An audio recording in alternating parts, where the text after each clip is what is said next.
हरियाणा के मुख्यमंत्री मनोहर लाल ने कहा कि किसान हमारी अर्थव्यवस्था का मूल आधार है और इसलिए किसान मजबूर नहीं मजबूत होना चाहिए। किसानों की खुशहाली ही प्रदेश और राष्ट्र की खुशहाली निहित है और इसीलिए खेती व किसान हरियाणा सरकार की नीतियों के केंद्र में है। सरकार फसलों के तैयार होने से लेकर बाजार में उसकी बिक्री तक किसानों को हर एक संभव सुविधा उपलब्ध करवा रही है और इसी कड़ी में किसानों को जोखिम मुक्त बनाने के लिए सरकार ने भावांतर भरपाई योजना शुरू की है। इस योजना के तहत अब तक फल व सब्जी उत्पादक 12,000 से अधिक किसानों को 33 करोड़ 26 लाख रुपए की राशि दे दी गई है। किसान भाइयों, मुझे आज आपसे संवाद करते हुए बहुत ही खुशी का अनुभव हो रहा है, क्योंकि मैं आज ऐसे सब किसान भाइयों से संवाद कर रहा हूं जो खासतौर पर अपनी खेती बाजरा अथवा फल और सब्जी फिर सूरजमुखी इन सब फसलों को बोते हैं। और ये भी खुशी की बात है कि ऐसे सब किसानों को या तो बाजार में जब भाव नहीं मिलता अथवा उनकी सब्जी फल की क्वालिटी का कोई अंतर पड़ने से बाजार भाव कम मिलता है, उन सबको हमने एक प्रावधान किया है कि बाजार रेट में और जो उनको उचित मूल्य मिलना चाहिए उसका जो अंतर है वो सरकार उनको देती है, जिसका नाम हमने रखा है भावांतर भरपाई योजना। हमने ये भी एक प्रावधान किया था कि जो धान बोने वाले ऐसे हमारे किसान हैं, पानी के संकट को भविष्य को ध्यान में रखते हुए उसकी बिजाई कम करके और विविधीकरण के अंतर्गत उनको दूसरी फसलों की बिजाई करनी चाहिए।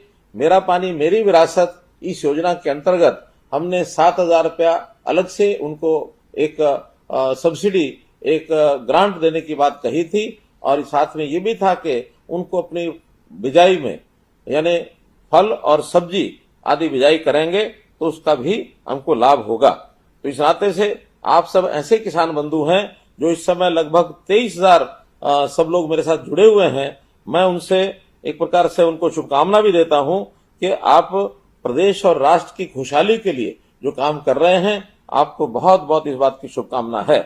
हम खेती में हर कदम पर किसान को मदद मिले, इसके लिए बहुत सी हमने योजनाएं हमेशा बनाई हैं। किसान बीज से बाजार तक इसकी चिंता हमारे जिम्मे है, हम उसकी हर प्रकार की सहायता ये सब करते हैं। आज आप लोग जो बाजरा बोने वाले किसान हैं, इन सबको भी मैं इस प्रकार से भी बधाई देता हूं कि हमारा ये जो वर्ष है 2023 अंतर्राष्ट्रीय स्तर पर इसको मिलेट ईयर मोटा अनाज का वर्ष ये घोषित किया गया है और बाजरा एक मुख्य फसल है जो मोटे अनाज में आती है। मोटा अनाज वास्तव में सेहत के लिए भी बहुत अच्छा है और हरियाणा में मोटे अनाज का बहुत प्रचलन है और इसको हम बढ़ावा भी दे रहे हैं। इसके लाभकारी मूल्य ये हम सुनिश्चित भी करते हैं। किसान फसल पैदा करता है और उसमें कई बार उसको लागत मिलती नहीं है, अनिश्चितता रहती है, तो लागत से कम यानी वो बाजार में बेचने के लिए मजबूर हो जाता है। तो उसके लिए ही ये योजना हमने बनाई है। फल और सब्जियों के लिए जनवरी 2018 में हमने योजना बनाई थी और इसी प्रकार बाजरा के लिए भी खरीफ 2021 की फसल से भावांतर भरपाई योजना ये हमने दी है। और इसका मुख्य कारण जो मुझे जरूर आपके साथ साझा करना चाहिए, हमने 2020 में जब बाजार भाव बाजरे का काफी कम हो गया था, लेकिन हमने बाजार भाव पर ही अर्थात एमएसपी पर उसको खरीदा, तो राजस्थान के जो हमारे पड़ोस के प्रदेश के बाजरे के किसान थे, उन्होंने किन्हीं तरीकों से वहां बाजरा ना बेच करके हरियाणा में बेचना शुरू किया। हमारे पास बाजरे की अधिकता हो गई और बाजरे की अधिकता के कारण से हमको बाजार में सस्ते भाव में बेचना पड़ा, क्योंकि खाने के लिए जो बाजरा है वो 4 से 6 महीने ही किया जा सकता है काम में, अन्यथा उसकी गुणवत्ता ये कम हो जाती है। तो उद्योगों में बाजरे का उपयोग भी सीमित है। बाजरा मुर्गी का जो एक प्रकार से उन फार्मों को जो जरूरत होती है फीड के नाते, वो बहुत कम भाव पर बिकता है। तो उस परिणाम स्वरूप हमको 825 करोड़ रुपए का घाटा हुआ। इस व्यवस्था को रोकने के लिए हमने अगली बार से खरीफ 2021 से और किसानों को सीधा जो भावांतर है बाजार भाव और कीमत में जो अंतर आया है, उस अंतर को ध्यान में रखते हुए 2250 रुपया प्रति क्विंटल एमएसपी था और बाजार का जो भाव 1650 रुपए था, तो ये जो अंतर 600 रुपए का प्रति क्विंटल के हिसाब से ये भावांतर भरपाई योजना और ये हमने दी है। और इसमें 2,42,000 किसानों को लगभग 440 करोड़ रुपए की राशि और ये हमने उनको दी है। हमने सोलर पंप्स के लिए भी पिछले साल 53,000 सोलर पंप्स लगाए हैं।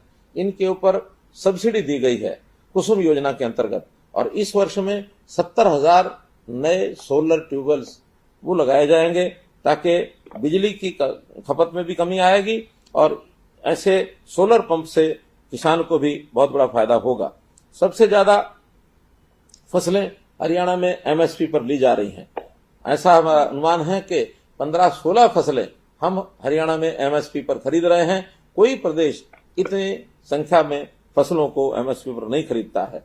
जहां तक पानी का विषय है, पानी प्रबंधन भी हमने बहुत ही बढ़िया प्रकार से उसको किया है। आखिर हमारे प्रबंधन के कारण से ही पानी टेल तक पहुंचाने का काम हमने किया है। पिछले वर्षों में कोई ऐसी टेल नहीं है जहां पानी नहीं पहुंचा है। वर्षा के इन 4 महीनों में दूर दराज के जो हमारे तालाब हैं, जो सरोवर हैं, जो वो सब सूखे रहते थे, उनमें भी पानी हमने भेजा है। बहुत लेवल यानी बहुत जगह पर पानी का लेवल जो डार्क जोन एरिया घोषित हो गया था उसमें पानी ऊपर आया है और किसानों को सिंचाई के लिए वहां से पानी लेने में अब कोई कठिनाई नहीं है। गांव-गांव में हमने बिजली पहुंचा, सब गांव में बिजली तो पहुंची है। 5700 से ऊपर गांव में 24 घंटे बिजली हम दे रहे हैं और इसी प्रकार से आज बिजली किसी किसान को उसकी कोई कठिनाई नहीं होती, किसी उद्योगपति को नहीं होती, किसी घर को नहीं होती। हर जगह बिजली हम पर्याप्त दे रहे हैं। तो इन सब योजनाओं के साथ हम माननीय प्रधानमंत्री जी का धन्यवाद करते हैं कि उन्होंने किसान सम्मान निधि वर्ष में 6,000 रुपया ये भी मिलता है। उसके लिए मैं प्रधानमंत्री जी का एक प्रकार से धन्यवाद करता हूं। जो नेचुरल फार्मिंग है, एक प्रकार से नेचुरल फार्मिंग यानी ऑर्गेनिक खेती करने के लिए गाय का गोबर ये उसमें उपयोग होता है।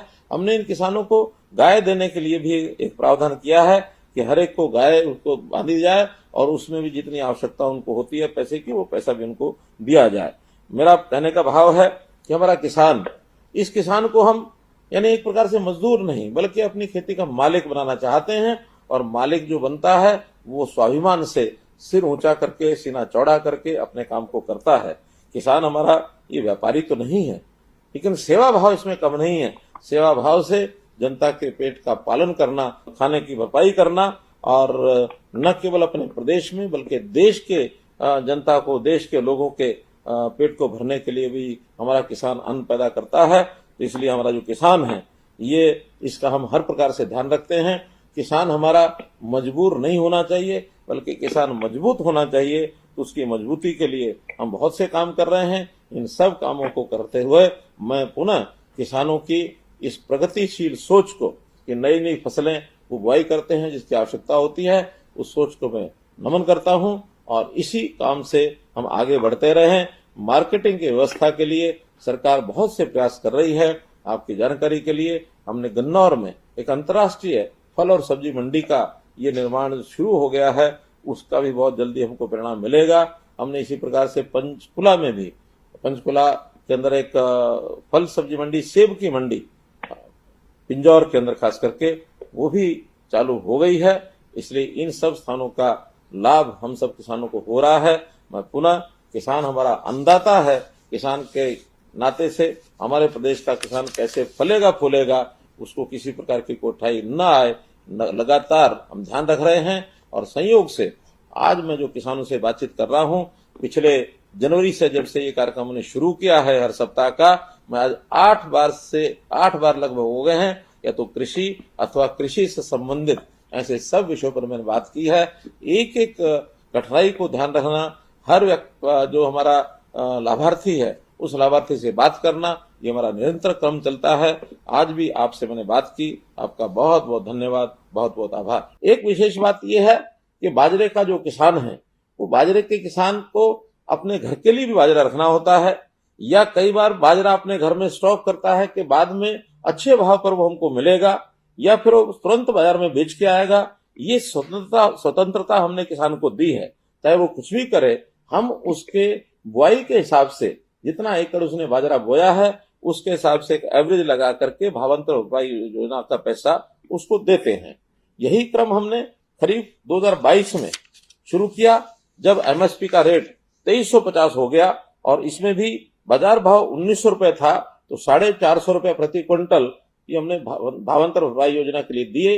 2,76,600 किसानों को 390 करोड़ रुपया भावांतर भरपाई की योजना के अंतर्गत हमने उनके खातों में और ये डाला है। इससे दोनों सीजन का मिला करके हमको 830 करोड़ रुपया सीधे जो किसान के खाते में ये डाला गया है। हमने और भी कई प्रकार की योजनाएं बनाई हैं। बाजरे की बजाय यदि दलहन तिलहन ये खेती लोग करते हैं, उसमें भी अलग से 4,000 रुपया प्रति एकड़ ये उनको दिया जाता है, ताकि दलहन तिलहन की जो हमारी आवश्यकता है देश की तेल आदि की, उसको हम पूरा कर सकें, और इस दलहन और तिलहन में हमारा देश, हमारा प्रदेश आत्मनिर्भर बने, इसलिए इस योजना को हमने लागू किया है। बागवानी को भी हमने बढ़ावा दिया है, और बागवानी को बढ़ावा देने के लिए हमने 2030 तक बागवानी का जो क्षेत्र है, जो आज हरियाणा का 11 लाख एकड़ और ये बागवानी का क्षेत्र है, हमने एक योजना बनाई है कि 2030 तक बागवानी के अधीन आने वाला क्षेत्र इसको दोगुना किया जाए, 22 लाख एकड़, और ये बागवानी की जाए, क्योंकि बागवानी भी ऐसी क्रॉप है जिससे किसान की आय ये उसको काफी अच्छी मिलती है और उसको उसका लाभ मिलता है। सब्जी आदि के लिए जो भावांतर भरपाई योजना है, उसका हमने उत्पादन का एक बेंचमार्क ये निर्धारित किया है। जैसे उदाहरण के लिए आलू प्रति एकड़ हमने 120 क्विंटल, प्याज प्रति एकड़ 100 क्विंटल, टमाटर प्रति एकड़ 140 क्विंटल, फूल गोभी के लिए 100 रुपया प्रति क्विंटल, और इसी हिसाब से इनके जो संरक्षित मूल्य हैं वो भी हमने तय किए हैं। इससे कम भाव में यदि उसका बिकता है तो उसको अपना रजिस्ट्रेशन, ये हमारा मार्केटिंग बोर्ड का जो पोर्टल है उसके ऊपर कराना पड़ता है, और रजिस्ट्रेशन कराने के बाद जे फार्म के हिसाब से जो अंतर आता है, उस अंतर के हिसाब से और हमको जो पैसा है वो देते हैं।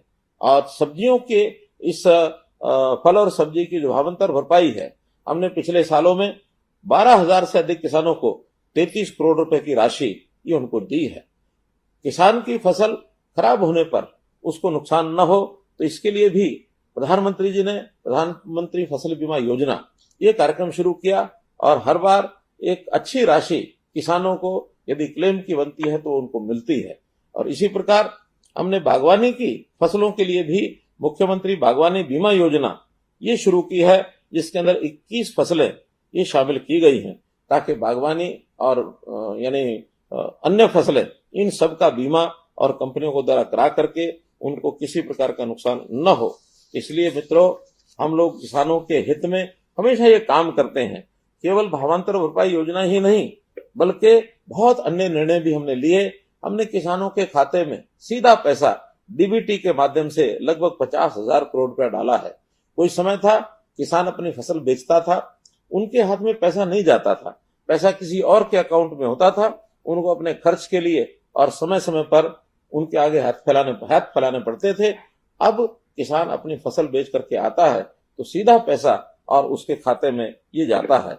जैसे फसल बदलने की प्रोत्साहन राशि की मैंने बात की, इसी प्रकार हमने ऑनलाइन मेरी फसल मेरा ब्यौरा ये पोर्टल भी शुरू किया, ताकि हरियाणा की कुल भूमि, आपकी जानकारी के लिए 85 लाख एकड़ ये हरियाणा की कुल कृषि भूमि है। अभी तक ये वॉलंटरी था, जो किसान अपनी फसल को मार्केट में बेचते थे, जिनकी प्रोक्योरमेंट होती थी, केवल वही अपनी फसल का रजिस्ट्रेशन करते थे। लेकिन इस बार पहली बार से हमने कुल जमीन का रजिस्ट्रेशन होना चाहिए। किसान को प्रोत्साहन राशि भी दी है कि अपना पूरा अगर वो फसल रजिस्ट्रेशन उसका करता है तो इसको इनाम के तौर के रूप में एक छोटी राशि, कुछ प्राइजेस भी हमने रखे हैं, वो सब उनको दिए जाएंगे। और जो किसान नहीं कर पाएंगे वो हमारे विभाग, चाहे वो कृषि विभाग है अथवा रेवेन्यू डिपार्टमेंट है, इनके माध्यम से हम शेष बची जमीनें जिनका रजिस्ट्रेशन नहीं हुआ है उनका रजिस्ट्रेशन भी चल रहा है। हमारा अनुमान है कि 31 अगस्त तक पूरे 85 लाख एकड़ जमीन का रजिस्ट्रेशन ये हमारा हो जाए।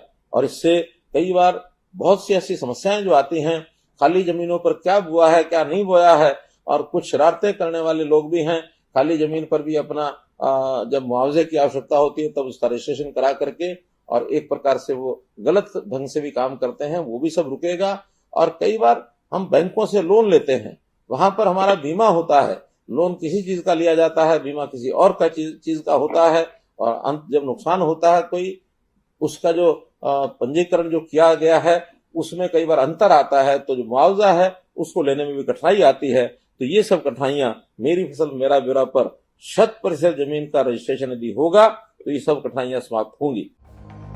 दैनिक सवेरा के लिए चंडीगढ़ से डॉक्टर सुरेंद्र धीमान की रिपोर्ट।